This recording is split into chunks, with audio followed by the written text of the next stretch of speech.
All right, quarantine day 3, workout prep and warm-ups and tips Of the day. to rock it. Okay, so if you have a skipping rope and you can skip, you can probably do like between 3 to 4 minutes Go back a skipping bit. at home. And if you do not have room or a skipping rope, this is what I would do. And I would start with just like 2 minutes jogging. So just normal jogging, 2 minutes. And then when I'm done, I would do 1 minute with knee high. That's gonna start to burn a little bit more. 1 minute. When I'm done, butt kick for 1 minute.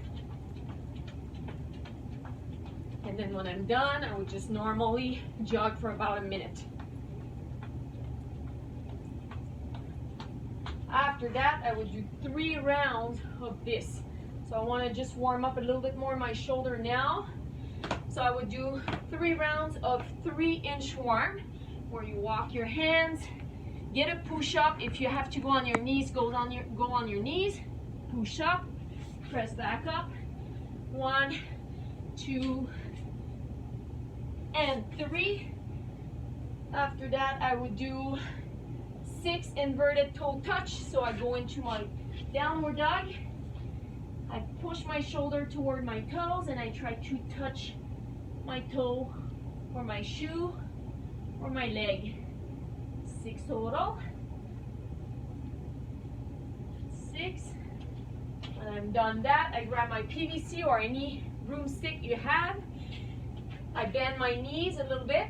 My back is flat. And I do penny row for 6, trying to squeeze my shoulder blade together. So 1, 2, 3, 4, 5, and 6. I go on the ground and I do 6 scorpion, where you just twist. That's gonna give you a good stretch of your shoulder. Can you see it? Yeah. All right, 6 like this.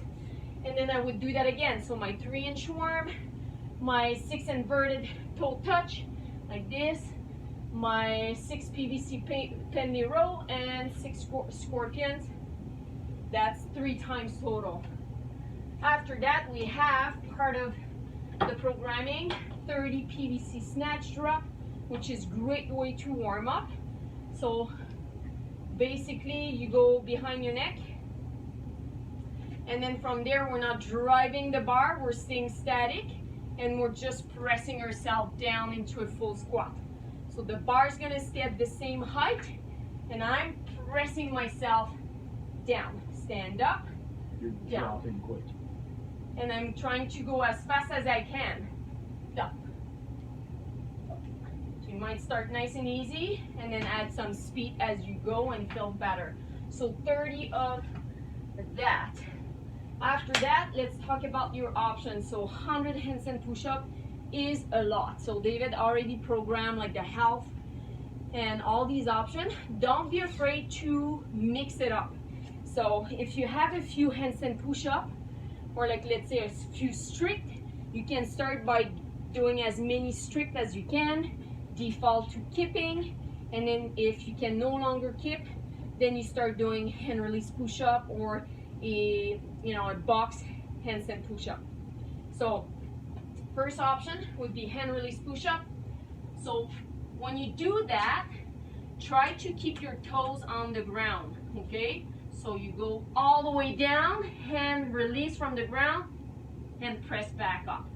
If that's too hard, you can do the same, but you can add a little platform, right?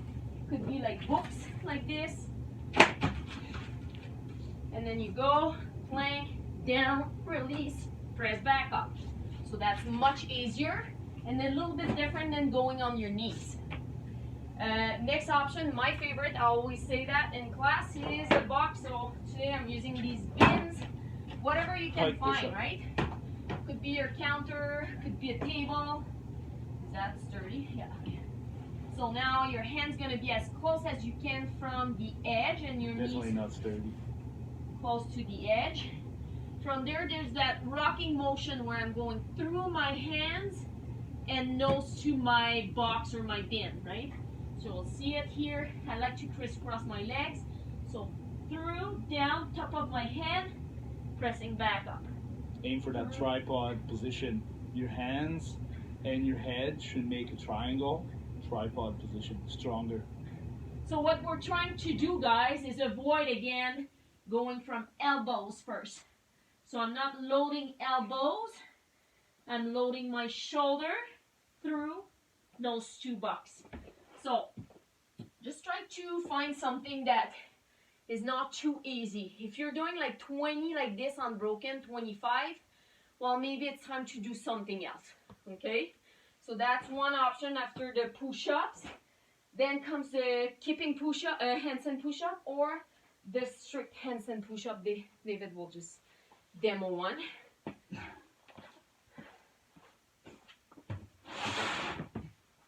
Oh, after dinner, sure. Touch, and then press to a full lockout. So again, this is what we're looking at. It's not just pressing this way, but the shoulder get full extension here. So, you know, if I'm doing this workout, I'm probably gonna do as many strict as I can, just because I can do it. And then as soon I start feeling it's just too long, then I'm just gonna do either kip, or my favorite, I'll probably just use a box and then lift a leg up and make it super challenging. If you look at it, if you do every minute 5 handstand push-up, that means this is very, very, very challenging. That's a 20 minute workout. That's probably too challenging. If you're doing 10 per minute, that's still 10 minutes for this workout. So think about this, like, do you have the capacity, the endurance to do that volume? And make a call and just, you know, work as hard as you can. Maybe for you today, 50 is enough. Just decide, or just make something super challenging and then default to something you're more comfortable with. Have fun, guys. That's a good one. That'll burn. No, we're not done. No? What is this? Kids are yelling upstairs. Oh. And we got the Russian twist. Oh, yeah. So try to grab something that's about 25 pounds for guys, 10 or 15 for ladies. The idea is to get on your butt, angle back, feet off the ground. 1 rep is there and back. So that's 1, 2, 3, 4, 5. Or if you want to count each side, then it'll be 200. With 25-pound plate for guys, that's going to be hard.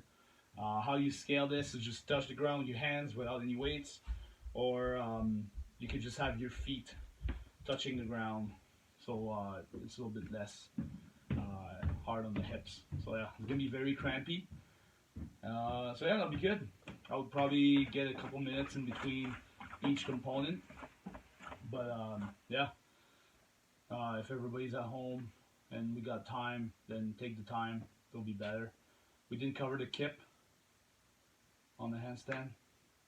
I can do a couple just for the sake of it. We're still under 10 minutes, so we're good. Just by the way, we're gonna get a better setting for those videos. It's just what we got for now, and we're gonna figure it out as we go. I think at the gym will be more appropriate, but we'll see. If it was nicer out, we would definitely go back in the CrossFit Pyro original garage. But yeah. So anyway, here's the kipping. I'll do 1 or 2.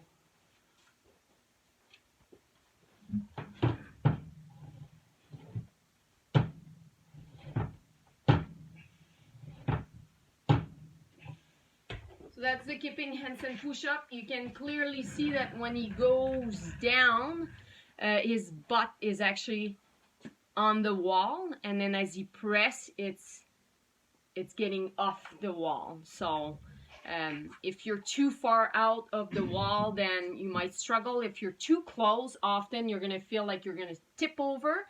So usually about a foot and a half distance from the wall is the best, and try to keep that shape, that tripod. Good luck, guys. Remember the rule: if you can't do 5 to 10 strict handstand push-up, you got no business kipping it. So yeah, work on your strength first. So if you're struggling, obviously, if you can't do The 5 to 10 strict handstand push-up. Keeping 100 is definitely not a good idea, right? If you think about it. But yeah, if you have any questions, fire us an email. Better by email. We're not always on Facebook and Instagram, so if you message us on this, we might just miss it, right? So email is way better, and then both of us see it together. So yeah. Woohoo! Have Have fun. fun! I've never done 100 handstand push-ups. Oh my God, yeah, in a that's workout, gonna burn. so that's the beauty of this. Yeah. Doesn't have to be in a gym to be challenging. Well, you tested your 50 in the Berserker Challenge, so you know where you are at. You should know where you're at. I know I'm gonna struggle with this, so that's all I know. Woohoo! Coolio. Okay.